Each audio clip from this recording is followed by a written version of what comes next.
Long before the first temple, before hymns, priests, or prayer, there was a cave. And in that cave, under flickering torchlight, a person stood very still, breathing the smoke of something burning. Maybe it was wood. Maybe it was more than just wood. Their eyes adjusted to the dark. Shapes on the walls began to move. Animals ran. Horns sprouted. Lines twisted into faces. And in that instant, the line between what was real and what was imagined softened. That moment, somewhere around 40,000 years ago, might have been the first sermon. Today we're going to dive into the historical uses of hallucinogens and how they may have led to the creation of religions across cultures. At the very least, they led to the participants experiencing a spiritual journey of some sort. Before we continue, please feel free to like and subscribe, and if you feel so inclined, let me know if you've been on any journeys in the comments below. Without further ado, sit back, relax, and let's dive in. Caves like Lascaux in France or Chauvet hold more than art. They hold neurological fingerprints. The overlapping figures, the spiraling symbols, the sense of motion, all mimic the same visual distortions produced by trance, hypoxia, or hallucinogens. Anthropologists call this entoptic phenomena, visions generated by the brain itself. When oxygen drops or serotonin surges, the visual cortex starts painting. You see grids, tunnels, spirals, the same shapes that ripple across Paleolithic walls. It's as if someone took a trip inside their own nervous system and decided to document the view. These weren't decorations. They were revelations. In some caves, you can see handprints outlined in red pigment, fingers spread, palms pressed. Archaeologists call them signatures. But they could just as easily be handshakes across a threshold.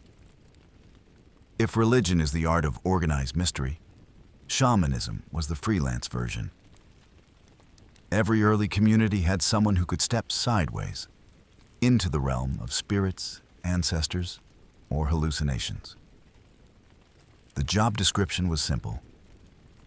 Go somewhere we can't follow. Come back with something useful. In return, they were tolerated, feared, sometimes revered. Shamans didn't pray, they traveled. They climbed the mind like a mountain. They used drumming, fasting, smoke, or roots to open the trapdoor between worlds. Some used plants deliberately. Others stumbled onto them, literally. A goat eats a strange leaf and acts divine, and suddenly the tribe's experimenting. The first pharmacologists were probably just people with strong stomachs and bad ideas. In North Africa's Tassili Nadjer caves, there's a painting that still unsettles archaeologists. It's a tall figure with mushrooms sprouting from its body like antennae, the so-called mushroom man. Around it, smaller human forms dance, their heads encircled by halos or spores. It's hard not to read it as psychedelic art. Some scholars argue it's symbolic. Others quietly admit it looks like a trip report. The mushrooms themselves, likely Psilocybin myrae, still grow in that region after rains. They contain psilocybin, the same compound modern scientists use to induce mystical experiences in lab settings. Which raises a simple possibility. Maybe the first gods arrived through the digestive system. Terence McKenna, philosopher, ethnobotanist, and psychedelic optimist, once suggested that eating hallucinogenic mushrooms actually caused human consciousness to evolve. He called it the stoned ape theory. According to McKenna, early hominids who consumed psilocybin experienced increased visual acuity, sexual arousal, and pattern recognition, all advantages for survival. Over generations, that neurological stimulation rewired our brains for language, imagination, and maybe religion itself. It's not exactly peer-reviewed, but it's irresistible. He may have been wrong about the mechanism, but right about the metaphor. Hallucinogens didn't make us human, but they did make us curious. And curiosity has been our most consistent addiction. Across the Arctic Circle, Siberian shamans still use Amanita muscaria, the red and white fly agaric mushroom, in ceremonies that predate written language. The one that looks like it fell out of a children's book. The same one that would later inspire Santa Claus myths. Reindeer, red robes, winter flights. Everything except the North Pole payroll. These mushrooms don't produce gentle visions. They create delirium, color distortions, body dissociation, a sense of flight. For the shaman, that flight wasn't metaphorical. It was a spiritual commute. The same experience appears in unrelated cultures. The idea that reality is porous, that you can slip through it if you know the rhythm or the recipe. You see it in Amazonian ayahuasca ceremonies, in African Bwiti rituals, in Greek mystery religions. Different continents, same blueprint. Human to trance, to revelation, to theology. We think civilization invented religion, but the evidence suggests chemistry may have played a role. Neuroscientists studying psychedelics today use fMRI machines instead of firelight. But the patterns they find, fractals, merging shapes, tunnels of light, match the imagery from ancient art almost perfectly. Under psilocybin, regions of the brain that usually stay separate begin to communicate. Auditory centers start talking to visual ones. The ego melts into a network. People describe oneness, connection, the feeling of being infinite. In short, the same phrases religion has used for millennia, minus the sermon. Maybe that's what spirituality always was, an evolutionary side effect of a brain learning to look at itself. The chemical key fit the lock before language even named it.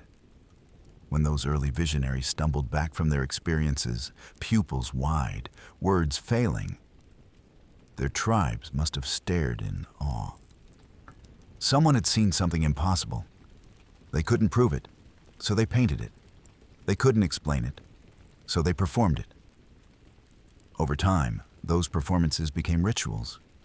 Rituals became myths, and myths became doctrine. Every religion starts as an experience someone couldn't forget, then gets standardized for mass consumption. If the first gods were hallucinated, the first priests were just quality control. Here's the quiet genius of the hallucination. It offered comfort and curiosity. If you saw your dead ancestors smiling in a vision, you didn't just grieve, you built cosmology. If you felt the forest breathing with you, you didn't just forage, you prayed. The psychedelic experience turned fear into narrative, and narrative into belonging. It gave humans the same thing religion still tries to sell, a sense that chaos might be speaking directly to you. That's why the first altars weren't made of stone, they were neurological. Look at any modern faith, and you can still find the echo. The incense, the chanting, the stained glass light, all sensory hacks for transcendence. Every church service is a mild psychedelic trip with better architecture. You close your eyes, repeat a rhythm, lose your sense of self, and hope something enormous looks back. It's the same act repeated since the caves.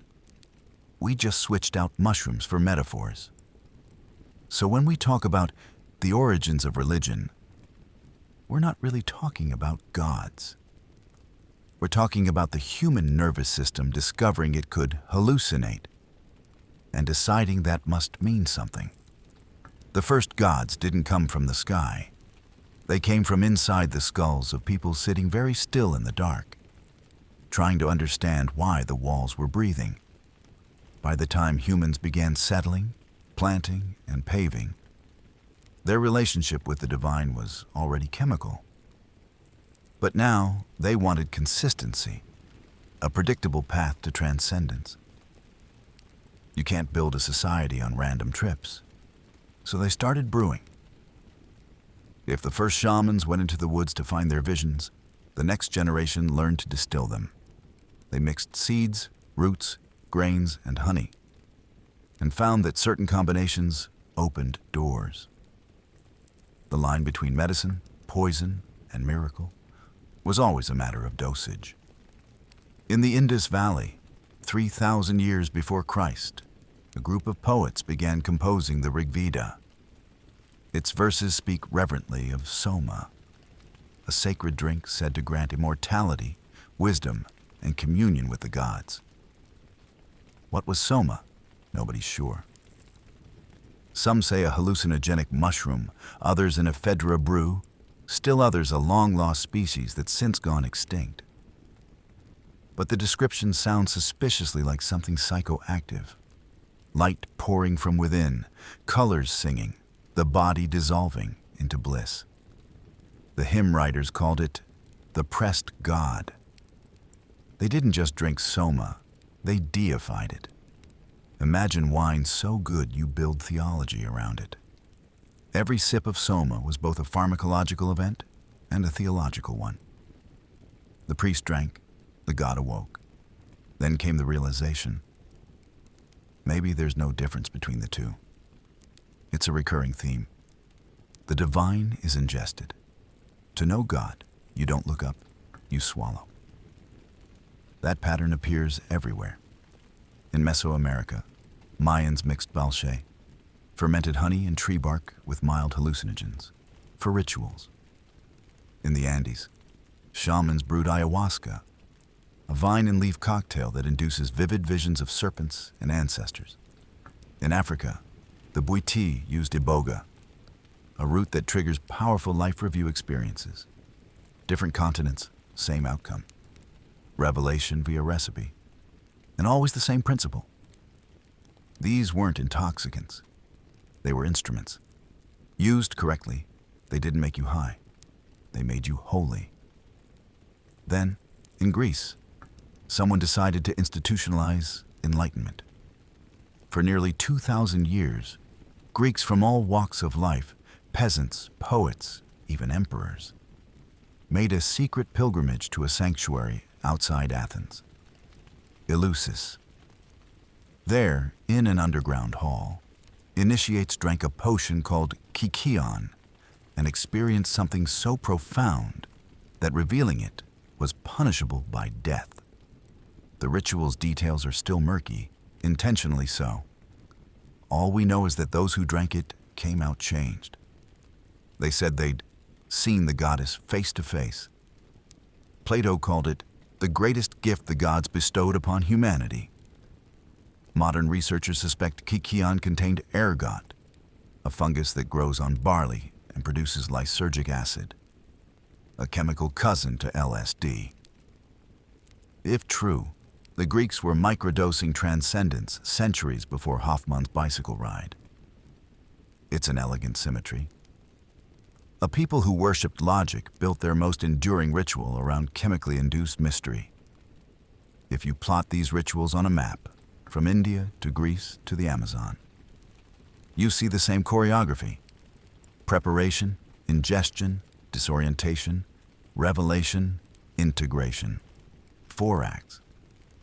The shape of a psychedelic trip, and also the shape of most religions. Even the language overlaps. To see God is to have a vision.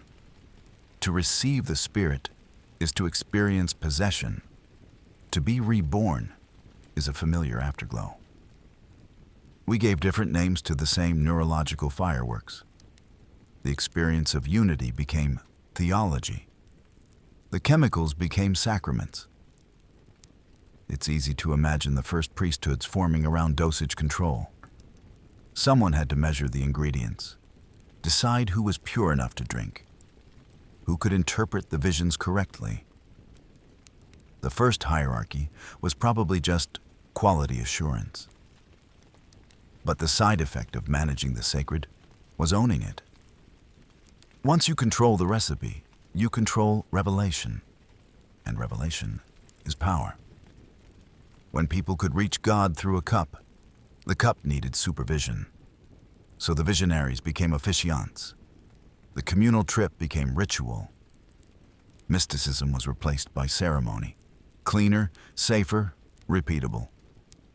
But underneath the marble and the chanting, the mechanism stayed the same. Serotonin receptors lighting up like votive candles. Egypt had its own approach, different ingredients, same goal. Priests brewed blue lotus infusions, inhaled myrrh and frankincense, and burned mixtures historians suspect contained mild opiates. Their gods were as much pharmacology as philosophy. In South America, the Chavin civilization carved jaguars and condors into temple walls. Symbols often reported in ayahuasca visions today. Their underground galleries were designed to echo and distort sound, a sensory hallucination chamber centuries before electricity. The idea was universal. If the divine wouldn't descend, you could simulate ascent. The pattern is almost suspiciously biological. Every few generations, humans rediscover a plant that makes them feel infinite. Then they build a religion around it. Then they forget, outlaw, or sanitize it. Then someone rediscovers it again. It's like a collective amnesia loop. Enlightenment, repression, rediscovery, repeat. The timeline of spirituality looks less like a straight line and more like a mushroom cap expanding in the dark. What's remarkable is how consistent the reported visions are, across geography and time. People see serpents, tunnels of light, ancestral figures, fractal patterns. Psychologists call these archetypal imagery. The brain, under chemical provocation, starts playing its greatest hits. The Mayan sees the serpent as the world's axis. The Greek sees it as a symbol of healing. The Amazonian sees it as the spirit of the forest. Same snake, different mythology. It's not coincidence, it's cognition. When consciousness expands, it paints with a shared vocabulary. That's why the Eleusinian initiate, the Vedic priest, and the Amazonian shaman could all meet in a lab today and recognize each other's trip. Different recipes, same neurochemistry. If you've ever had a profound experience, religious or otherwise, you know the hardest part is returning to normal life. Ancient people felt that too. That's why the sacred drink wasn't just about revelation, it was about recovery. Ritual provided a narrative to hold the chaos. You'd seen eternity. Now you needed a reason to wake up and tend crops. That's what myth does. It translates chemistry into coherence. It takes the ineffable and gives it a name badge. The irony is that all these sacred drinks, soma, kikion, ayahuasca, were self-correcting technologies. They only worked if taken with reverence. Overuse dulled them. Repetition turned mystery into routine. So people kept reinventing them, changing ingredients, chasing the original high. Religion became the long hangover of a species that once spoke directly with its own imagination and has been trying to get back ever since. When archaeologists find remnants of these potions, traces of ergot, coca, psilocybin, they often interpret them as evidence of ritual or medicine.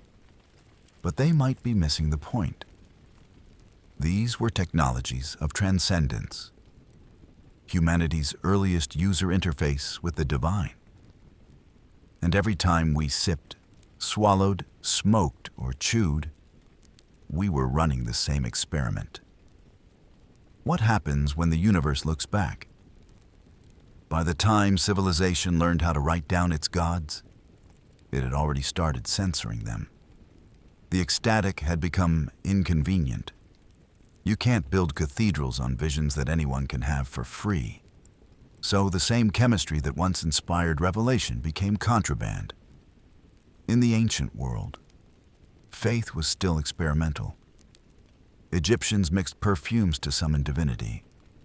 Greeks drank barley to meet goddesses. Indians chanted through entire nights until the walls breathed. Then literacy arrived, and the oral turned orthogonal. Mystery was replaced by manuscript. Revelation became property. Once you've got a priesthood, you can't have people freelancing transcendence. The shaman could step into the fire and come back with his own truth. The priest couldn't compete with that. So the priest rewrote the rules. God no longer speaks through mushrooms, they said. God speaks through us. It was efficient theology, monopoly through moderation. As civilizations consolidated, religion professionalized. Prophets became prophets, but only if vetted. The ecstatic was tolerated as long as it reported through proper channels. In Rome, the Sibyl's trances were sanctioned. Her fumes state approved.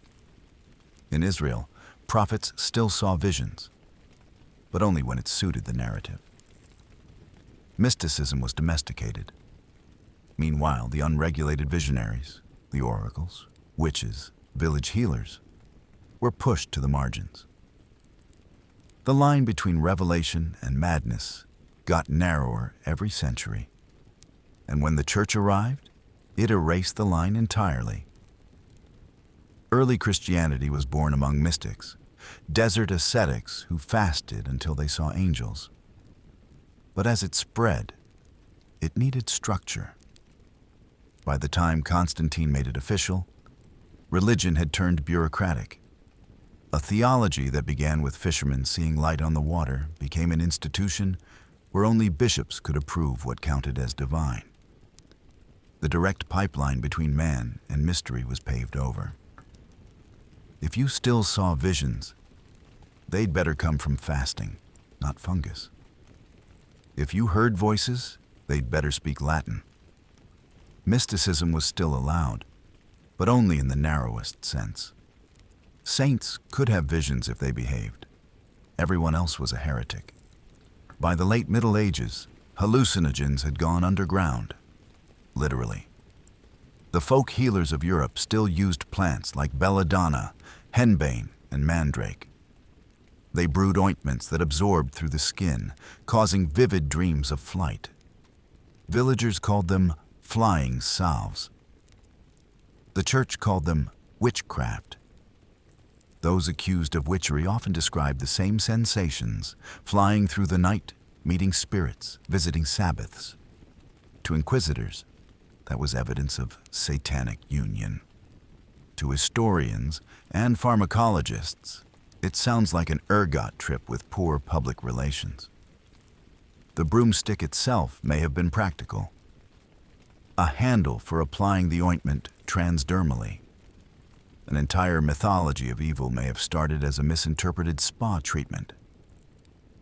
But nuance doesn't survive inquisitions. The problem wasn't the plants, it was the feeling. Euphoria was suspicious. Bliss without permission threatened the hierarchy. Why would you need a priest if God already answered your serotonin receptors? So ecstasy was renamed temptation. The same sensations that once proved divine contact were reclassified as sin. Vision became delusion. Revelation became hysteria. Western civilization started pathologizing its own imagination. Colonialism carried this distrust abroad. European missionaries arriving in the Americas encountered societies where visionary plants were sacred. They saw it as idolatry, communion without their Jesus. So they banned peyote, outlawed ayahuasca, burned mushrooms, and replaced the medicine with catechism. What couldn't be converted was condemned. In their journals, they wrote about the diabolic intoxications of native shamans. They couldn't conceive that these rituals were religion, not recreation. To them, the divine had to come from a book, not a vine. Ironically, those same missionaries sometimes used the plants themselves, quietly, experimentally. Records show priests consuming ayahuasca to understand the enemy's delusions, which is one way of saying they took the trip, they just blamed the ticket. By the 18th century, the Age of Reason arrived to finish what religion started. If the Church outlawed hallucinations for moral reasons, the Enlightenment did it for intellectual ones. Mysticism was unscientific. Visions were chemical errors. The shaman became a lunatic. The mystic became a patient. The inner world was declared imaginary and placed under surveillance by psychology. Ironically, that was progress in its way. We traded superstition for skepticism, but the exchange rate was high. We lost wonder in the deal. Not everyone forgot. The alchemists of the Renaissance, half chemists, half mystics, kept experimenting. They weren't just chasing gold.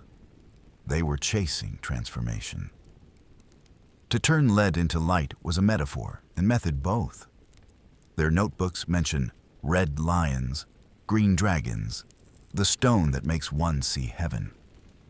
Scholars debate the literalness, but the imagery sounds familiar.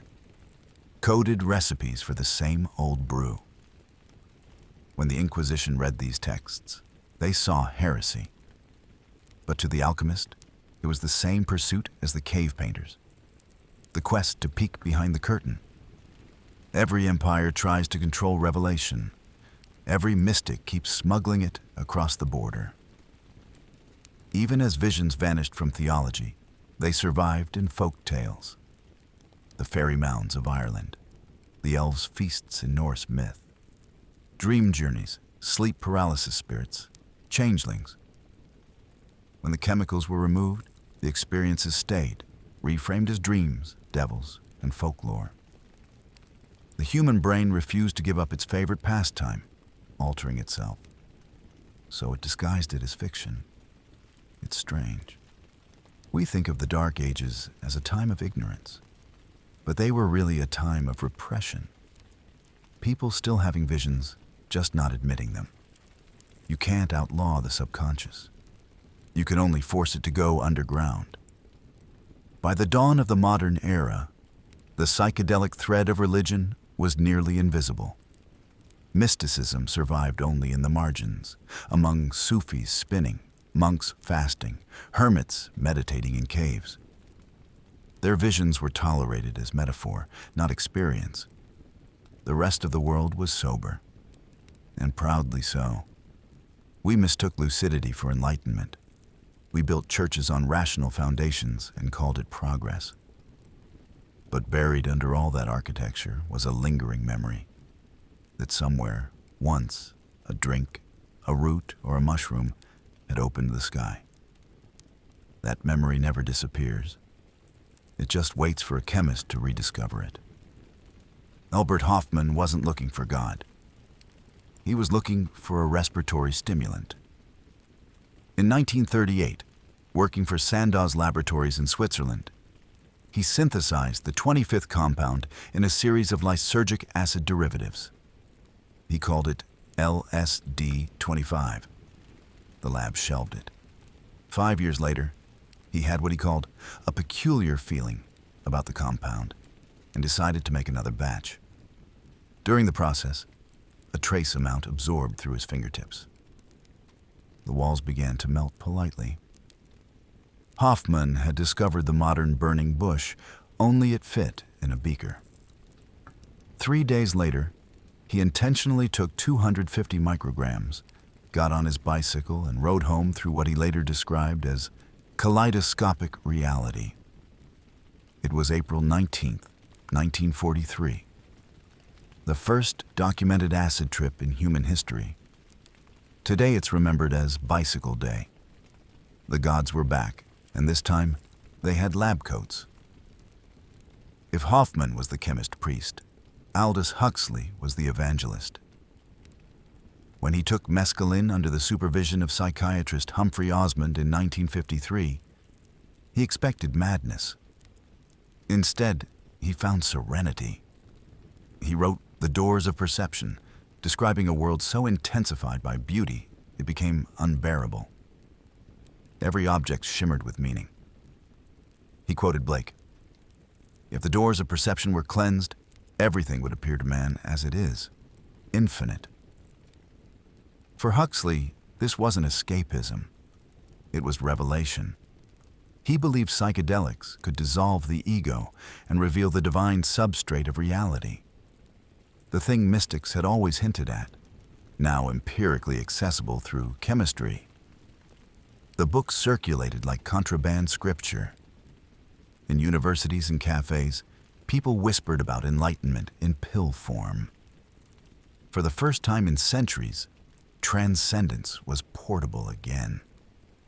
In the 1950s, a small but serious group of psychiatrists began using LSD therapeutically. They reported that one dose could achieve what years of psychoanalysis often couldn't: a direct confrontation with the subconscious.